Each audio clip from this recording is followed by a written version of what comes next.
Jadi saat saya mabuk pulang muntah atau apa, saya pusing mabuk, istri sholat di sebelah saya.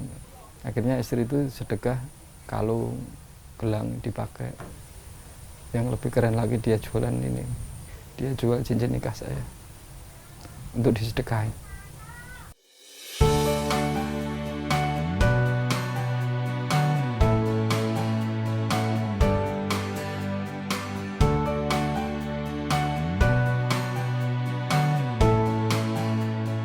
Iya, jadi sebenarnya saya itu punya masa lalu seperti itu. Dalam konteks waktu saya di Semarang ya, karena saya asli Semarang ya, waktu itu juga nakal ya. Di kampung itu nakal, juga ada beberapa toko juga setiap bulan ngasih uang ke saya, uang keamanan juga. Terus juga di kampung juga masih dalam konteks ya mabuk, minum-minuman keras dan lain-lain, kelahi juga. Ya di SMA itu saya nakal, dalam konteks saya waktu itu jualan pil koplo, ya, jualan pil koplo. Nah ada satu waktu Mbak, jadi pas hari Senin itu saya, Senin kecenderungan zaman dulu kan itu ini ya, upacara bendera. Saya terlambat, karena memang setiap hari saya harus minum pil koplo itu 2 atau 3 untuk setiap berangkat sekolah ya. Ya saya terlambat. Akhirnya saya tetap upacara karena memang masih upacara. Tetapi kan tas itu kan ditinggal Mbak. Nah, setelah tas ditinggal, saya kan jualan di sekolah juga pil koplo. Tasnya itu dicek sama guru. Akhirnya banyak pil koplonya. Nah, akhirnya saya dipanggil pihak sekolah, kepala sekolah bilang gini, kamu mau keluar atau tak laporin polisi? Ya, akhirnya saya bingung dengan pilihan itu. Akhirnya besok saya tidak sekolah sampai sekarang gitu.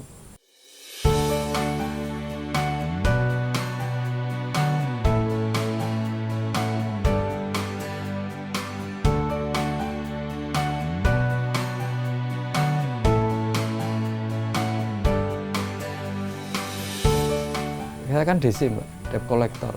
Itu saya rasakan ya pegang uang iya, banyak uang iya, tapi nggak nyaman.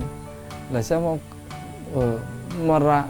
merubah ke yang punya uang tapi nggak nyaman, saya pengen nyaman, nggak tahu punya uang apa enggak tapi nyaman gitu ya. Akhirnya saya hijrah ke Jogja itu ya. Jadi waktu itu saya terkenal ya, maksudnya terkenal tuh, oh dia keluar, dia hijrah gitu ya. Alhamdulillah ada yang tidak suka tapi banyak yang suka, dan ada juga yang keluar dari DC gara-gara melihat saya hijrah. Itu Pak Pri aja bisa, buktinya nyaman. Karena waktu itu ya DC itu komunitasnya juga mohon maaf ya, kurang pas. Kecenderungannya juga kalau gajian ya minum-minum gitu. Jadi saya nggak nyaman. Tapi ada beberapa bank yang menawarin saya lagi. Ya, nawarin kerja di tempat saya. Nah terus akhirnya saya ngakalinya. Waktu itu saya setelah hijrah itu Mbak ya, saya tidak lepas dari koplo. Saya tidak lepas dari sarung. Jadi orang mau ngajak maksiat saya, lihat saya pakai sarung, pakai koplo nggak jadi. Makanya saya punya sistem itu. Koplo dan sarung itu saya jadiin pagar.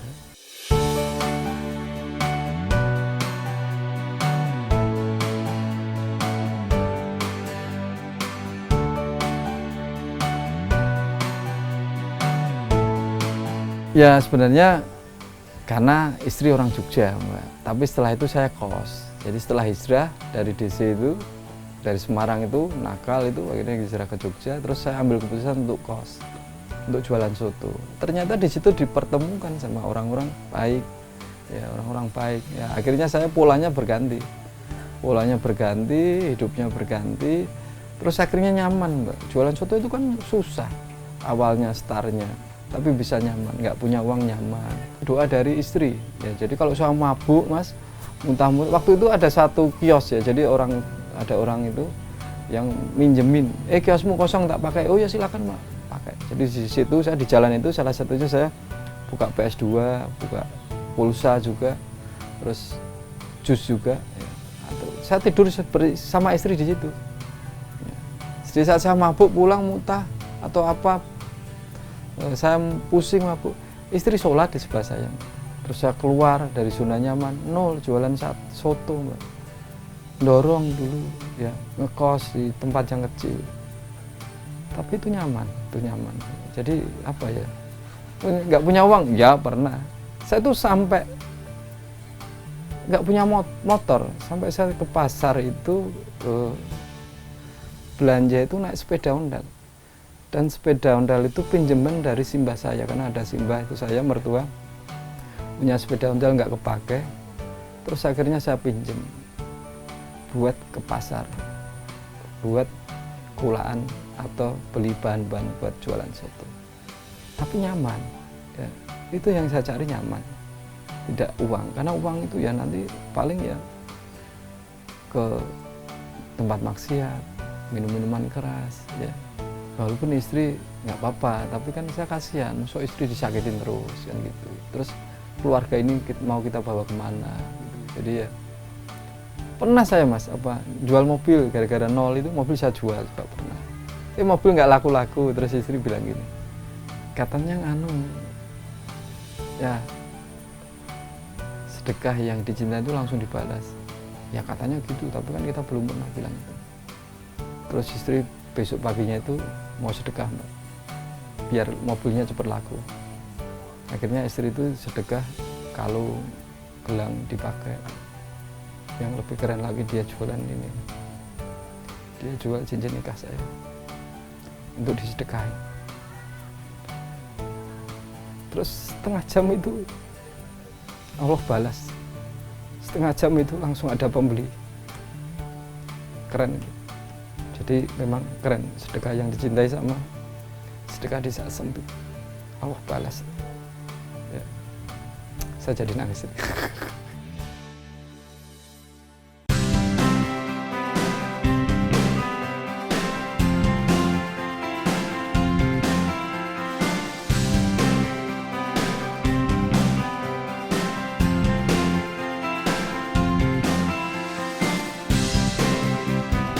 Saya melihat itu, Mbak, ya itu kok di banyak ya tempat maksiat itu tingkat ya, berlantai gitu. Maksud saya buat panti nggak bisa, padahal panti itu baik.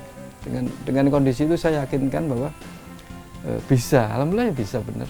Pelan-pelan, alhamdulillah ada anaknya, alhamdulillah setelah ada anak antara waktu itu juga di rumah mertua merintisnya, terus ada anak itu 2,5 tahun lah baru kita pelan-pelan buat gedungnya, buat gedung. Alhamdulillah sekarang sudah ada gedungnya, ya. Sekarang udah ada 22 anak. Setelah saya buat panti, akhirnya mulai saya berpikiran, saya nggak punya keahlian tentang itu. Saya hanya punya keahlian tentang apa yang saya punya, dan itu standar tentang yakin ya. Jadi saya punyanya itu.